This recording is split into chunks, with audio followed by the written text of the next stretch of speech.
So I think now it's just, I guess it's timing. Like, for example, I'm friend with Jin as well. Remember? Okay. And Jin fucking was doing crazy shit in 2004. But I don't think, whether it was because he was too gangster with Rough Riders and Yeah. like America just wasn't ready for an Asian rapper, let alone like an Asian gangster rapper. But yeah, I think everything has timing. Like you said, Latino music is, I mean, Despacito has the most views on YouTube right now. You know, like 4.8 billion. Like, that's Jesus Christ. crazy. You know, like, so. But I still don't know if America is ready for like a cool male Asian figure yet. That's outside of like kung fu.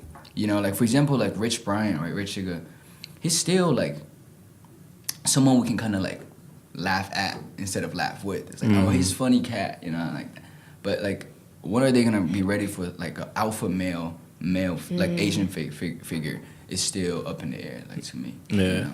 Has Jin given you like any advice? Because like with his Yeah. music, there was no gray area. It was Yeah. either you really loved it or Yeah. you were like, what on earth was like, what is he doing? Yeah. Did he give you any advice about like the fascination and the this weird kind of liking that people have towards like Chinese culture and music and artists and everything like that?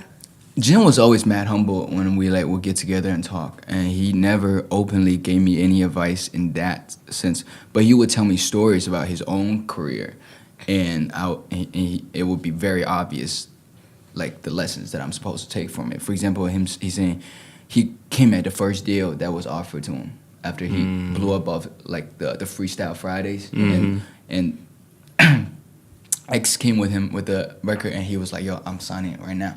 He's like, I wish I had waited, gotten better at what I did, knowing more about songwriting and all that before signing like a 3-album deal. Yeah. You know, and try to make records. I was just a freestyler. So like stuff like that just teaches me like about patience. You know, like maybe you're onto something that people are not ready yet, or people want you to be doing something for their purpose, but you're not ready to commit to that yet. Yeah. You know, he just thought like he was indirectly taken advantage of, but it was his own fault because he let himself. Yeah, it was ignorance to the business. Yeah. So speaking about like stuff like that, when you look at a lot of his accomplishments, because he accomplished a lot, and he's one of the people, again, I put up there is breaking out culturally and really trying to change the view of the rapper per se. What are some of the things that you've kind of picked up on outside of the business aspect? What are certain things that you've picked up on where you said, all right, he's done that, I can do it, but I want to do it just a tad bit differently outside of just lyrically and from a I guess, performance aspect? Yeah. One thing goes back to what you're saying. He was still kind of focusing on the Asian audience. You know, like the first song being Learn Chinese. Like really sticking the Chinese thing in people's face. You know, like to me, I found that to be both sometimes beneficial because people can't avoid it, you know, because you're like blasting it in people's face. And other times it becomes very deterrent. Like people are like, yo, like, all right, like we get it. We see your face.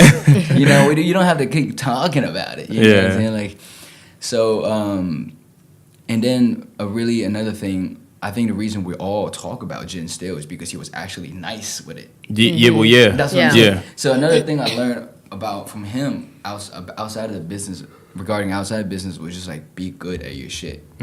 Be about your business. You know, if you see you're a rapper, like you can have songs that's like all fun and stuff, but if someone's about like, yo, can you spit? You better be able to like spit like something. You know what I mean? Like so you feel confident walking around. You know what I mean? So you don't feel like, oh man, like one of these days, like somebody's gonna test me and I'm not gonna be able to do that, you know? Then you can't be yourself, you know? Yeah. So, yeah. Like actually in the song Party No More, I had a line about Jin. I was like, 5 at a time, yeah. Turn it down. I can't help it. I think God made me shine pies with me. Jin tried to do it back in 03 with the Bilal, but he couldn't rhyme in Chinese. But shout out because he made a lane for Lil Meat. And even made a song for my OG. Because we ended up making a song for my mom. That's fire. Aww. That's fire. That's fire. Thanks.